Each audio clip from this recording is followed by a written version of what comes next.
In the flickering glow of a lone campfire, I speak of an ancient darkness.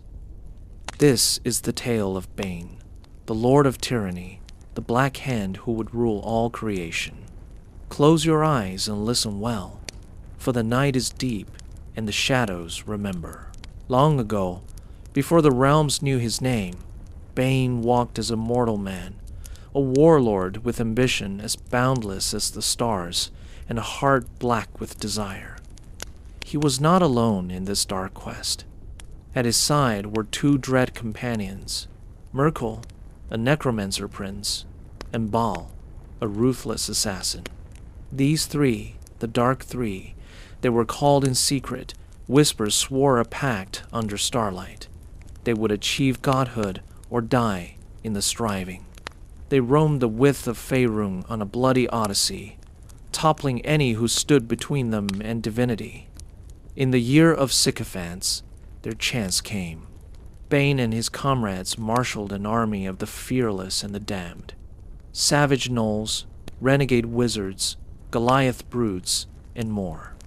In a frozen forest beneath a stormy sky, this unlikely legion clashed with a forgotten primordial power, Maram of the Great Spear. The battle was fierce and final.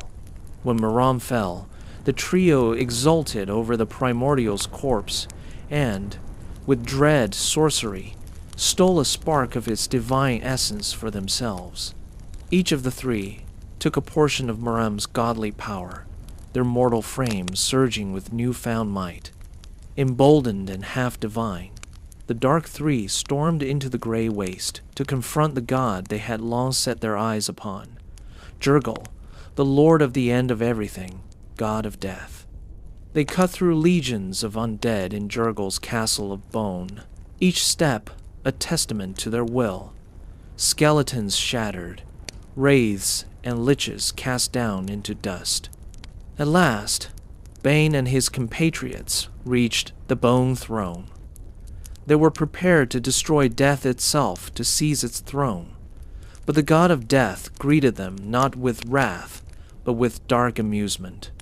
Jurgal was ancient and world-weary, and he surrendered his power freely to the trespassers. Smiling, the senescent deity offered to let the three mortals decide amongst themselves who would rule in his stead. Bane's gauntlet clenched at the opportunity, and predictably, the alliance of the three gave way to rivalry. Each tried to outwit and intimidate the others, for only one could sit upon the throne. To settle the matter, Jurgal proposed a contest of fate and skill. He broke off his skeletal knuckle bones and cast them at their feet, a game of chance to decide divinity. With a calculating gleam in his eye, Bane prevailed in the game of knucklebones and claimed the first choice of Jurgal's divine dominions.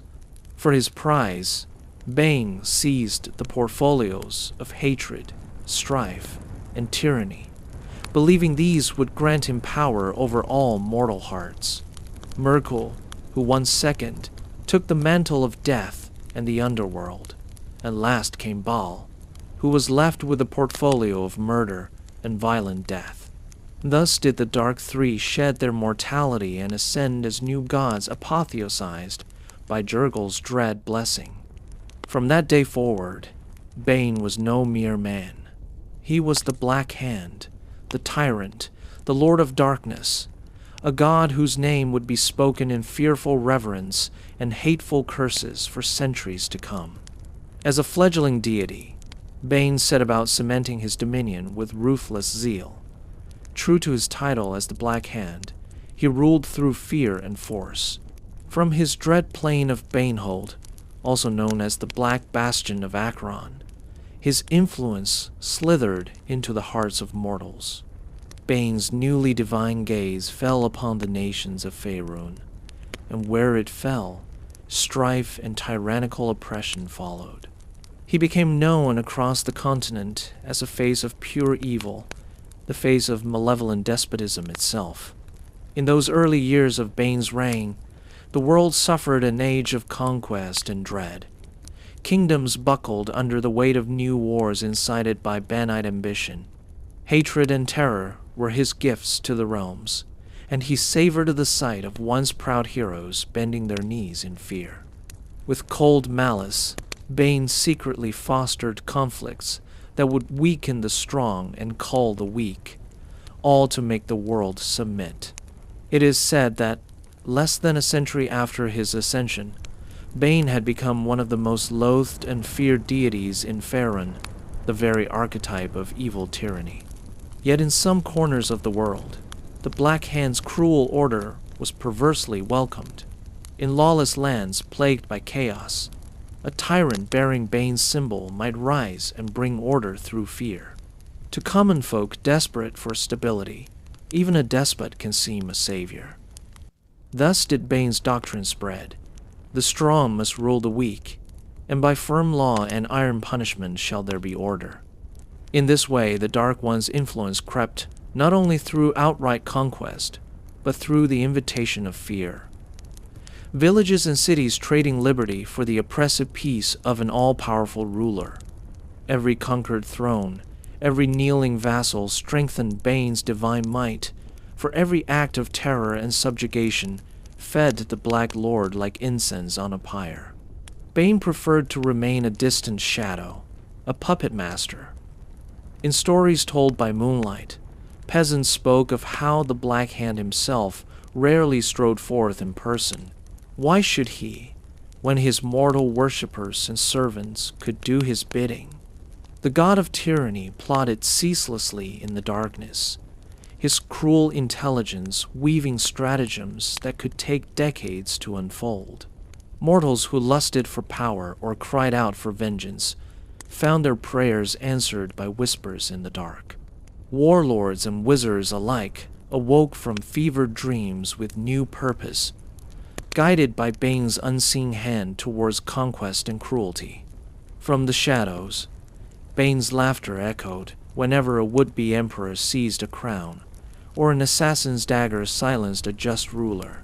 In the 13th century DR, for example, the Black Lord inspired the rise of the Gentarim, a cabal of darkly zealous mages and mercenaries, to be his instrument. This black network spread across the Moonsea and the Heartlands, toppling governments and sowing fear, all while clad in Bane's sigil.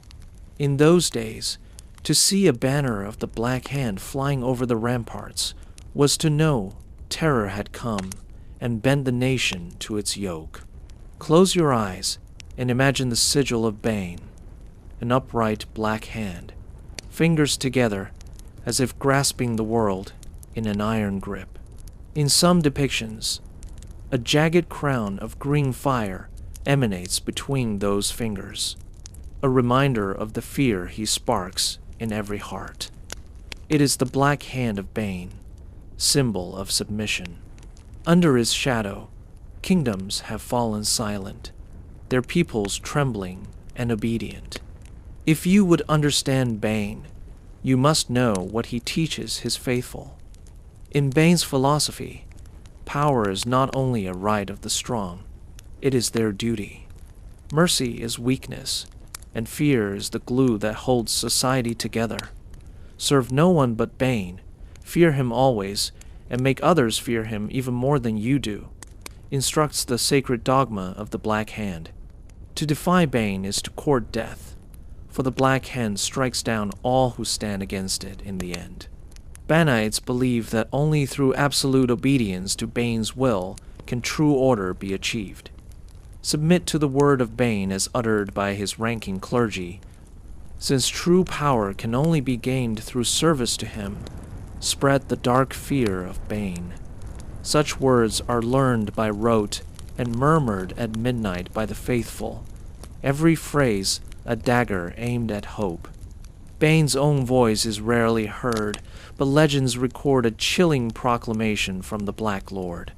I choose to rule for all eternity as the ultimate tyrant. I can induce hatred and strife at my whim, and all will bow down before me. This boast, spoken in the age of Netheril, echoes still in every Banai temple. It encapsulates his creed. Bane revels in hatred and strife and bends all wills to his own. He demands unwavering loyalty and has no tolerance for failure among his servants. Indeed, even a devoted priest who falters might find themselves on the torture rack, as Bane does not hesitate to torture even loyal followers to enforce obedience. Such is the demanding, regimented doctrine of the Lord of Darkness. The Church of Bane reflects the iron hierarchy its god reveres. In the days of old, the Baneite clergy were rife with rivalry. Bane once encouraged his followers to vie and scheme, to cull the weak through violent disputes. But after tasting the cost of that infighting, the Black Hand decreed a change. In modern times, his church has purged open sectarianism. Now, disputes are often settled through cold debate or subtle intrigue, rather than open brawls. Still, make no mistake, the Baneite priesthood remains one of the most stable, yet ruthlessly authoritarian of organizations. Every cleric, every blackguard, every supplicant knows their place in the strict chain of command. From the humblest acolyte to the dread High Imperceptor, who oversees all in Bane's name. To question an order from a superior is to insult Bane himself, and is punishable by torture, disfigurement, or death. In this church, fear ensures loyalty, the very principle of Bane made manifest. By Bane's command, his clerics work patiently to infiltrate mortal society and rise to positions of influence. Why smash kingdoms from without when one can poison them from within?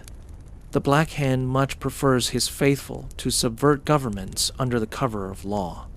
A magistrate secretly sworn to Bane, a corrupt guard captain, a duke enthralled by promises of power. These are the tools of conquest that leave a nation's spirit broken without a single open war. Under Baneite guidance, tyranny cloaks itself in legislation and order, so that common folk willingly surrender their freedoms in exchange for the cruel stability Bane provides. And if subtlety fails, the fists of the Black Hand close with deadly force. Torture chambers grind open, and shadowy assassins eliminate dissidents in the dead of night. Hate, fear, destruction, strife, these are the gifts Bane's followers bestow upon society to strengthen his hold. Rare indeed is the Baneite novice who does not learn the arts of intimidation and pain. In the service of the Dark One, even the meek must become monsters. Imagine a novice priest of Bane, cloaked in midnight black armor, chased with blood-red trim. He speaks in measured tones, every word weighed and edged with sarcasm. His face may bear the tattoo of the Black Hand, marking him for life as one of the Tyrant's chosen. He meets your gaze with cold, controlled disdain, for Baneite priests pride themselves on mastering their emotions, never letting rage or glee betray their calculated purpose. They are the spiders at the center of conspiracies, weaving fear with patience, and when they strike, it is without hesitation or mercy. Where do these purveyors of tyranny gather? Baneite temples loom like oppressive fortresses over city skylines and desolate moors alike. Constructed in harsh angles and cold stone, a temple of Bane often resembles a fortified keep or a grim black tower stabbing into the sky. Tall, sharpened spires claw upward, and narrow windows glower out like the eyes of watchful sentinels. Many such cathedrals of fear are adorned with spikes and battlements, both a defensive measure and a symbolic threat. Within their walls, the atmosphere is dim and severe. Step through the iron-bound doors, and you will enter an austere foyer lit by flickering torches of green flame. The corridors beyond are tight and maze-like, designed to make any visitor feel the claustrophobia of being in the Black Lord's grasp. Sparse tapestries hang on the stone walls, each bearing the upright Black Hand or passages from unholy scriptures embroidered in crimson thread. Every echoing footstep reminds one that below, far below, lie subterranean dungeons where screams are stifled by stone and darkness. For nearly all Banite temples feature cruel undercrofts, torture chambers stocked with blades and racks, pits where prisoners languish in starvation and despair, and pens holding unspeakable creatures that feed on those who displease the tyrant. These catacombs serve both as punishment halls and as testing grounds, a place to weed out weakness and to sacrifice traitors or captured rebels in Bane's honor. Despite their horror, Banite rituals are often deceptively simple and Spartan in nature. The Black Hand's faithful celebrate no joyful holidays, for joy is not in Bane's lexicon. Instead, every day is a day to demonstrate loyalty through service. Midnight is the sacred hour for Banites. At the witching hour, when the world is darkest, Banite priests kneel in their private quarters or before black altars and pray for new spells and strength. They renew their oaths, swearing eternal loyalty, vowing to spread fear, and acknowledging that the price of failure is death. Often these prayers are accompanied by blood offerings. The Church teaches that only through pain can one truly prove devotion, so rites frequently involve the ritual torture or sacrifice of sentient beings deemed enemies of Bane. Many a shrieking heretic or ill-fated rebel has met their end on a Banite altar, as cowled priests chant praise to the Black Lord over the din of agony. The screams, they say, please Bane, for they are the music of submission. Throughout history, several Banite temples have gained infamy.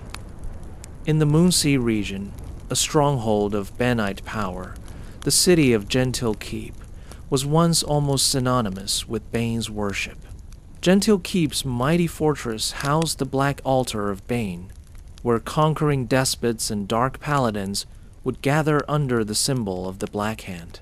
From there, the Gentrim plotted wars and dominion, effectively making Bane the patron of an entire tyrant-ruled city-state. Though Gentile Keep fell to war and ruin, the Banite faith survived and spread its roots elsewhere.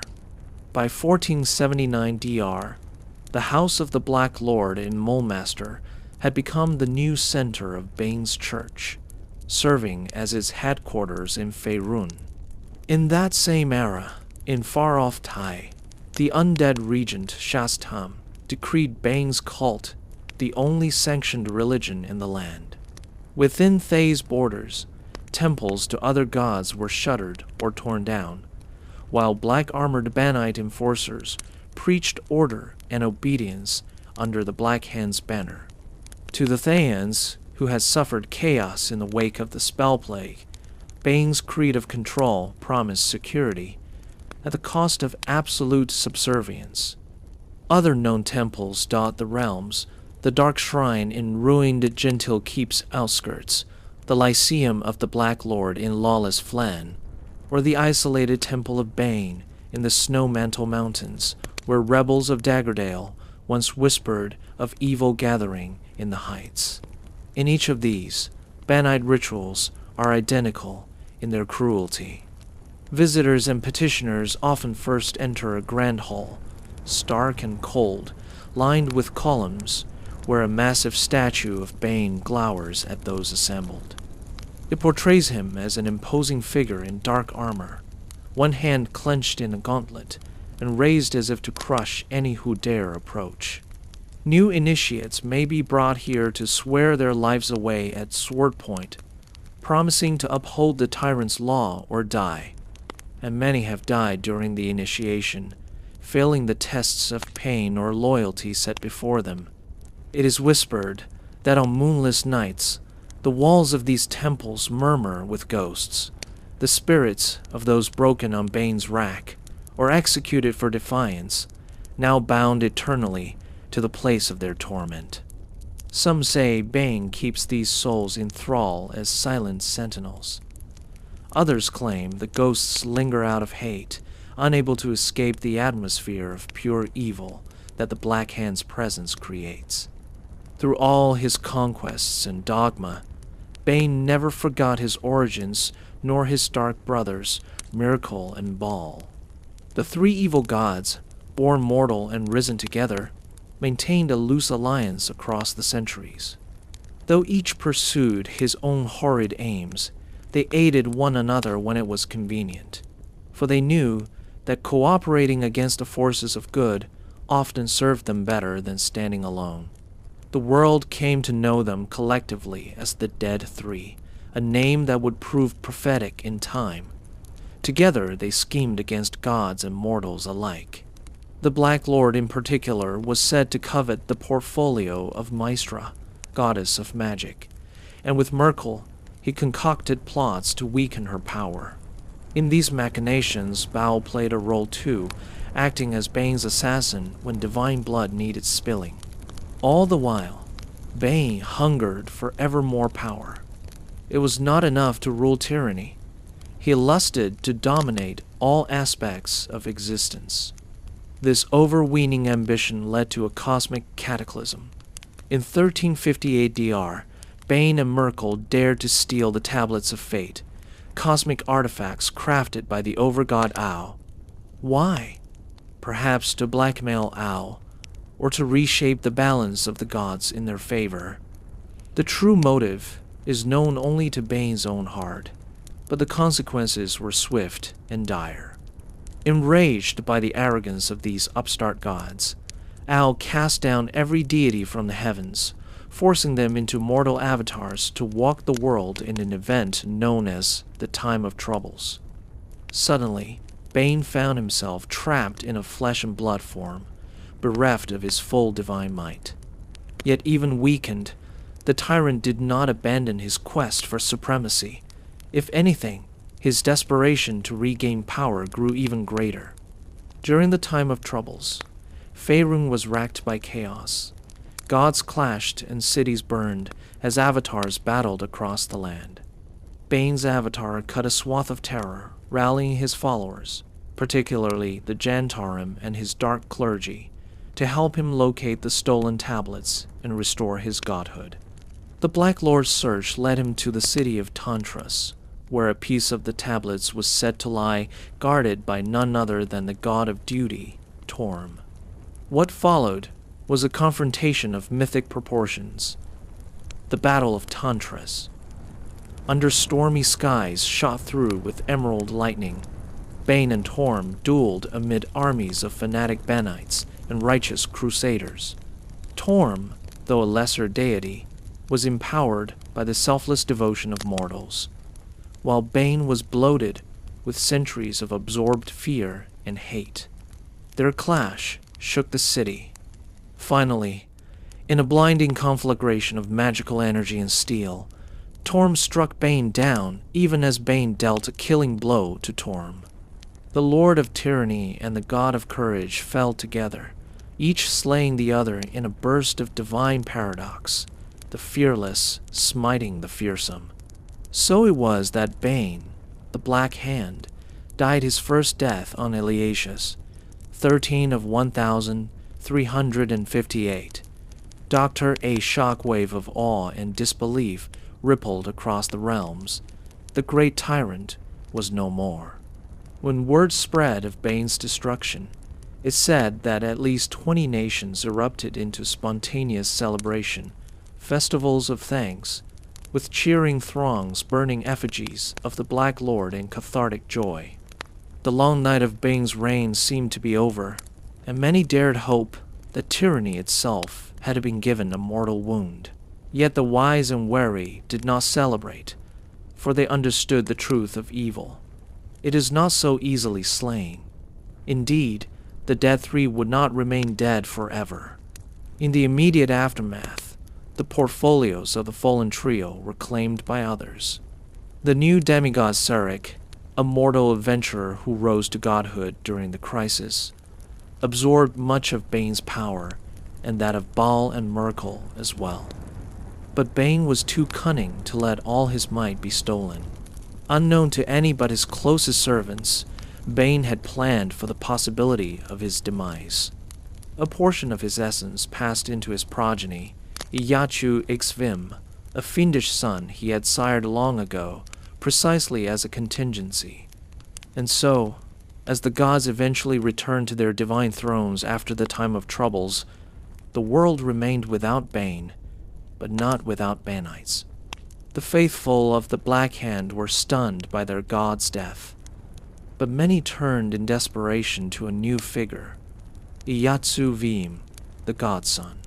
This half-demon son of Bane inherited a sliver of his father's power and for a time gathered the tyrant's scattered worshippers under his wing. Vime, however, was but a cocoon, a vessel containing something far greater that waited for the right moment to emerge. For nearly a decade after Bane's fall, Faerun struggled to redefine itself. Other powers moved into the vacuum left by the Black Lord.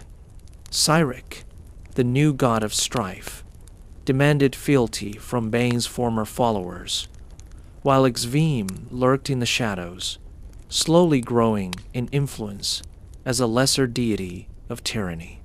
But the cult of Bane did not vanish. It merely went underground. Many Banites refused to accept their god's demise, continuing to conduct midnight sacrifices and whispering prayers to the Black Hand as if he still lived. And their faith was not in vain. On a dire winter night in the year of wild magic, 1372 DR, the city of Gentile Keep, rebuilt by zealots in Bane's memory, trembled with a terrible omen.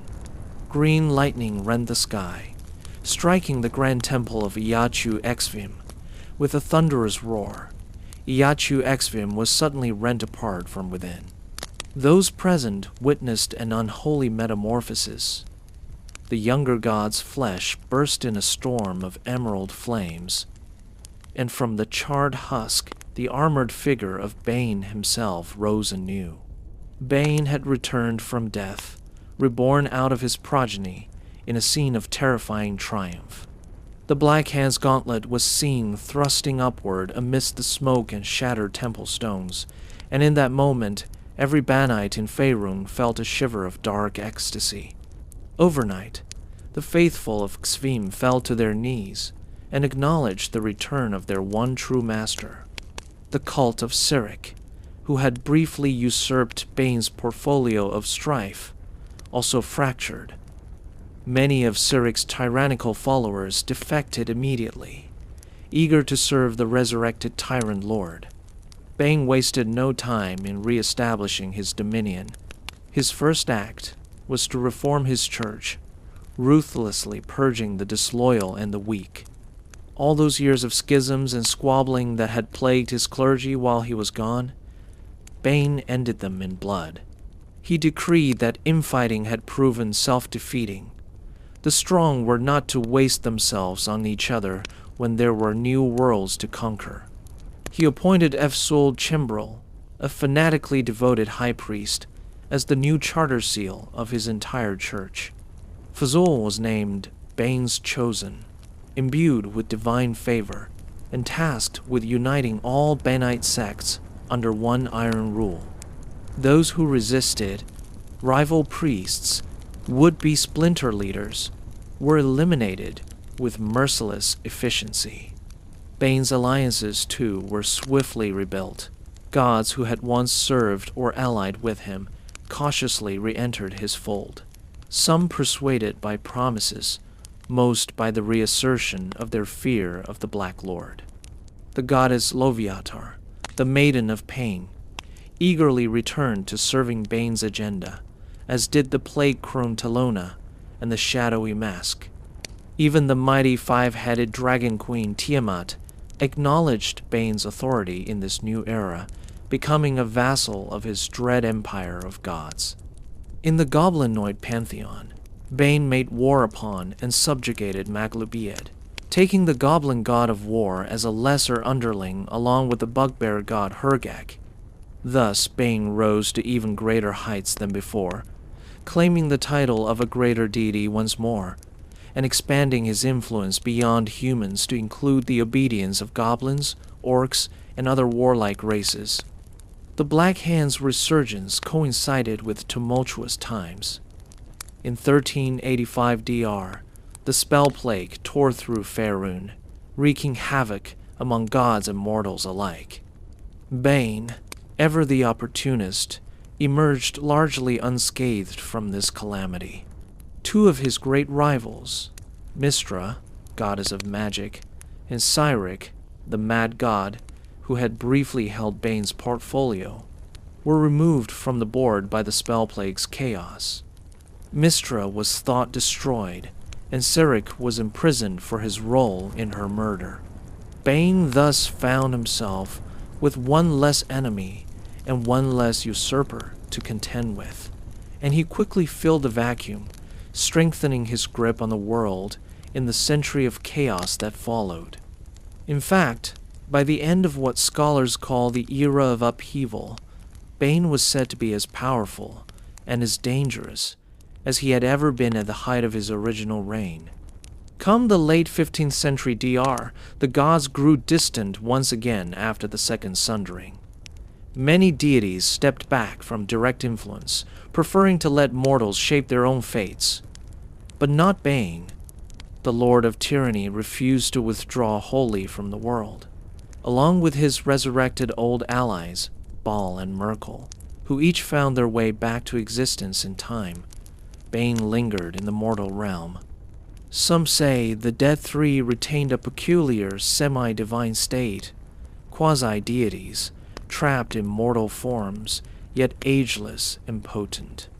In the city of Baldur's Gate, for instance, rumors swirled of a murderous cult of the Dead Three, operating in the shadows, hinting that Bane and his dark brethren were physically present, driving their followers with direct commands. Whatever the truth, one thing is clear: Bane's influence did not wane. He simply adapted, as any tyrant must.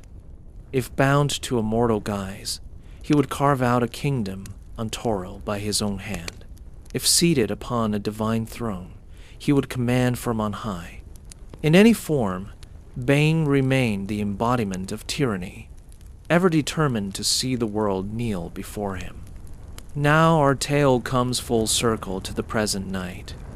Bane's mythic legacy looms larger than one man, or even one god. He has transcended flesh and divinity to become an idea, the very concept of oppressive power and conquest. In every tyrant who rises to crush their people's freedom, Bane's black hand is seen at their shoulder. In every frightened peasant's prayer for deliverance from a cruel lord, Bane's shadow is the fear that grips their heart. When armies sack a city and conquerors enslave the vanquished, the cries of the downtrodden form a litany to the Lord of Darkness, whether they know it or not. In the realms of Dungeons and Dragons, among all the gods, Bane stands as the personification of tyranny, fear, and ambition. His name itself has entered language as a word for one's ruination or curse, a fitting fate, as to encounter Bane is to find your Bane.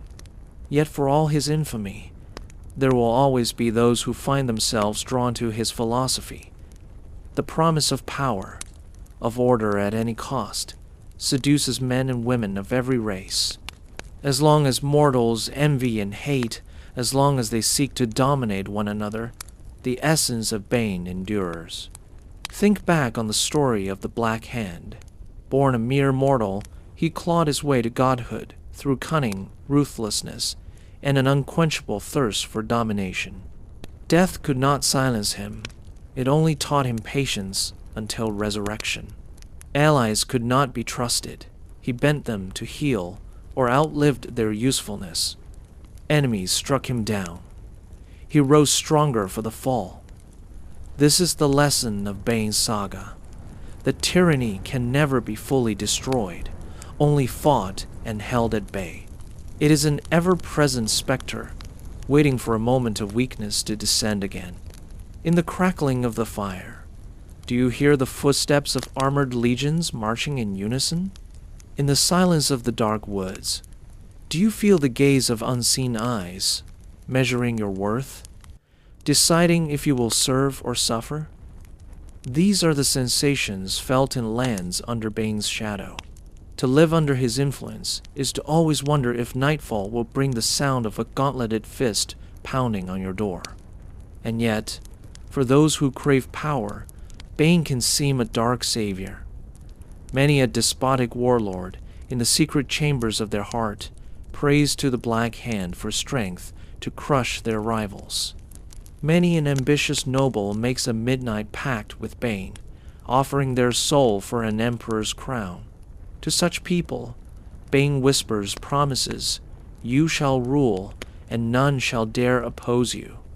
You shall know victory after victory, so long as you make the world bow to me." It is a Faustian bargain, for serving Bane means damning one's own humanity. But temptation is strong, and compassion often falters in the face of desire. Across countless campaigns and tales told around tavern hearths, adventurers have fought to thwart Bane's designs.